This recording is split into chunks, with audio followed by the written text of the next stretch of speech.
विसरल्या गेलेल्या रेसिपीज मध्ये माझी तिसरी रेसिपी आहे गाजराची भाजी। आपण गाजर पुलावात घालतो किंवा त्याची कोशिंबीर करतो, पण त्याच गाजराची दाण्याचं कूट घालून खूप मस्त भाजी होते आणि ती ना डब्यासाठी एकदम परफेक्ट आहे। त्यामुळे आयांना प्रश्न पडतो की डब्यात काय देऊ, त्याच्यासाठी एकदम परफेक्ट आहे। ती थंड पण खायला छान लागते। त्या भाजीची व्हर्सेटॅलिटी इतकी आहे की तुम्ही ती चपातीमध्ये रोल करून देऊ शकता, म्हणजे मुलांना पटकन उचलून खाता येतं, किंवा त्याच भाजीचं सँडविच पण करून देऊ शकता। त्यामुळे नक्की करून बघा गाजराची भाजी।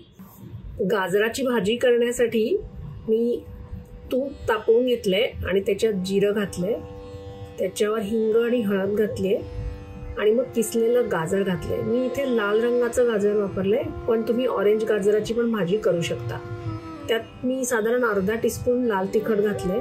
एकदा चांगलं मिक्स करून मंद आचेवर 4 ते 5 मिनिटं या भाजीला छान वाफ काढायची।